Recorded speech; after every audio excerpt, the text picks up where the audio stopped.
আজকের তারিখ 22শে এপ্রিল 2025। আমি দেখাই, এই দেখো এর মধ্যে হচ্ছে, এটা হচ্ছে ডাবল পেটাল, হ্যাঁ ডাবল পেটাল রজনীগন্ধার হচ্ছে বাল্ব। একটা বাল্ব দিয়েছিল, ওটাকে লাগিয়ে রেখে দিয়েছিলাম, ফুল হয়নি। এখন এই বাল্বটাকে রিপোর্ট করবো। আমি মাটি তৈরি করতে দেখার জন্য এটা করা, তো এটা পাশে রাখি। থাকলে পাশে মাটি তৈরির জন্য আমি যেগুলো নিচ্ছি, এই যে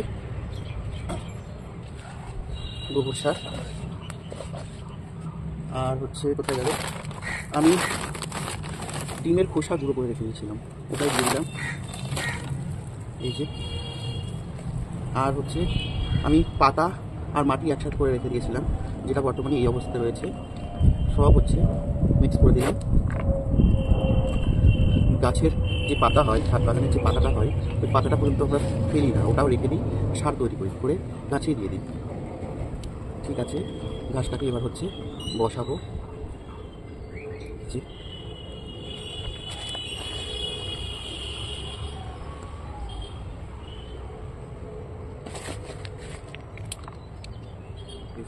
হয়ে গেছে আমার গাছ বসানো। এবার গাছের থেকে হচ্ছে কোনো রকম, আমি পাতাগুলোকে সব ছেটে দিয়েছি, গাছের থেকে হচ্ছে ফুল আসলে অবশ্যই আপডেট দেবো, এগুলো সব পরিষ্কার হয়ে দিতে হবে। নাও, আজকের মতন হচ্ছে কাজ শেষ। ভিডিওটা দেখার জন্য অসংখ্য ধন্যবাদ।